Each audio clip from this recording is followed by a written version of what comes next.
दोस्तों मोनेटाइजेशन का दूसरे स्टेप में गूगल एडसेंस अकाउंट को यूट्यूब चैनल से जोड़ना पड़ता है, तभी हमारा यूट्यूब चैनल मोनेटाइज होता है। मतलब यह है कि हमारे चैनल को गूगल एडसेंस अकाउंट से जोड़ना पड़ता है, तब जाकर चैनल मोनेटाइज होता है।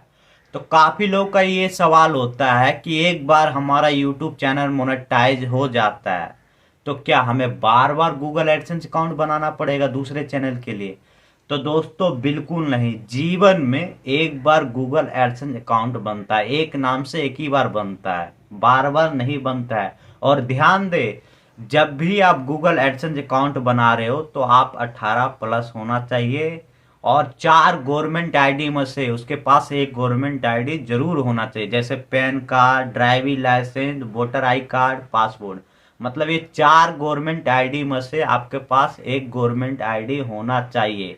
क्योंकि दोस्तों आप गूगल एडसेंस अकाउंट बना लेते हो, उसके बाद 4 गवर्नमेंट आईडी में से आपके पास एक भी गवर्नमेंट आईडी नहीं है तो आप आइडेंटिटी वेरिफिकेशन नहीं कर पाओगे, बिल्कुल नहीं कर पाओगे। और ये भी आपके घर पर नहीं आएगा, गूगल एडसेंस पिन भी नहीं आएगा आपके घर पर। तो ये गलती कभी भी मत करना।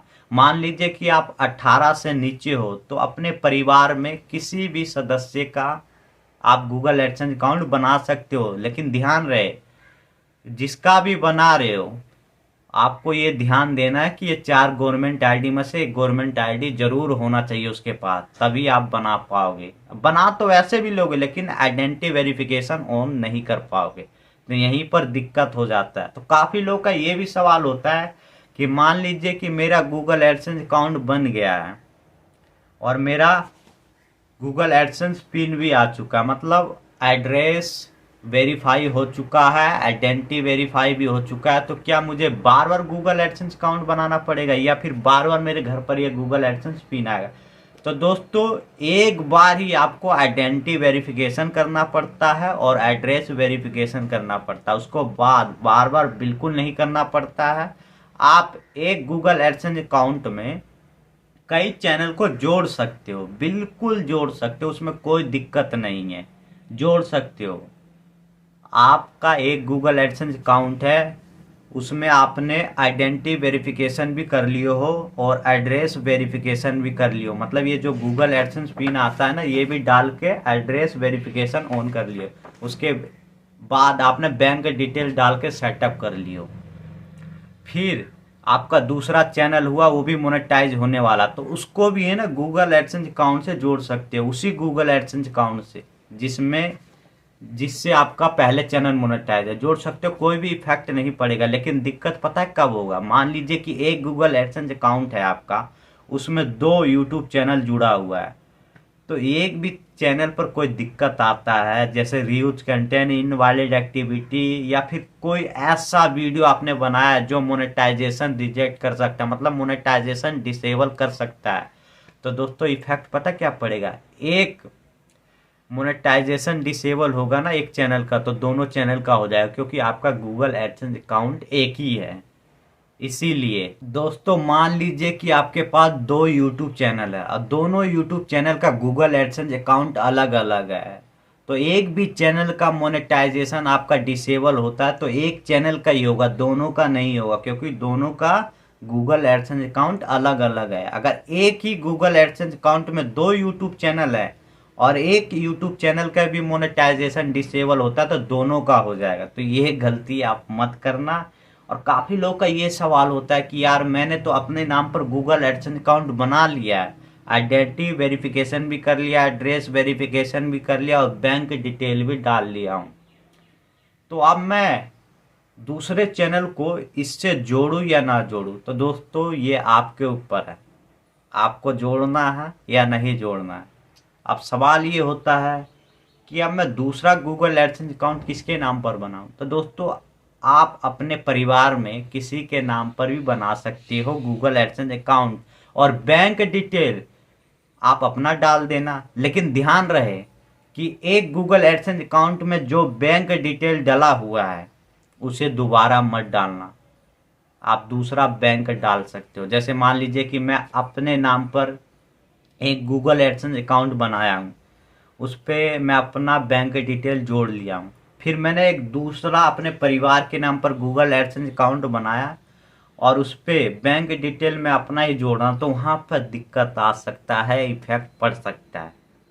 तो मेरा ये कहना है कि देखिए, एक अगर आपके पास गूगल एडसेंस अकाउंट है तो आप किसी का भी बैंक डिटेल डाल सकते हो, चाहे अपना डालो, मम्मी का डालो, पापा का डालो।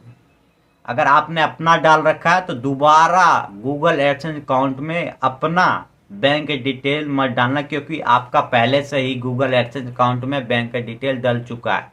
तो आप मम्मी पापा का डाल सकते हो या रिश्तेदार में किसी का भी डाल सकते हो, जैसे भाई बहन किसी का भी डाल सकते हो, लेकिन अपना मत डालना। और देखिए, गूगल एडसेंस अकाउंट किसी के नाम पर भी हो, फैमिली में किसी के नाम पर भी हो, बैंक डिटेल आप किसी का भी डाल सकते हो, दोस्त का, अड़ोसी पड़ोसी किसी का भी डाल सकते हो। मतलब उससे कोई इफेक्ट नहीं है। जरूरी नहीं है कि जिसके नाम पर गूगल एडसेंस अकाउंट है उसी का बैंक डिटेल डलेगा, ऐसा कुछ नहीं है। बस जिसके नाम पर गूगल एडसेंस अकाउंट है ना, उसी के नाम पर आइडेंटिटी वेरिफिकेशन और एड्रेस वेरिफिकेशन होगा। मतलब उसी का गवर्नमेंट आईडी लगेगा, चारों में से एक एक लगेगा और किसी का नहीं लगेगा। उसके बाद बैंक डिटेल आप किसी का भी डाल दो, किसी और नाम का डाल दो, अपने डाल दो, पापा का डाल दो। जैसे गूगल एडसेंस अकाउंट नाम किसी और का है, अब बैंक डिटेल आप किसी और का डाल सकते हो, लेकिन एड्रेस उसी का डालना जिसके नाम पर गूगल एडसेंस अकाउंट है। उसी के नाम पे तो ये आइडेंटिटी वेरिफिकेशन होगा और एड्रेस वेरिफिकेशन होगा, और एड्रेस भी उसी के गवर्नमेंट आईडी से मैच होना चाहिए, ये भी आपको पता होना चाहिए।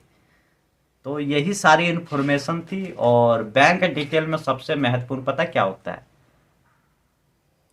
स्विफ्ट कोड का होना बहुत ज़रूरी है।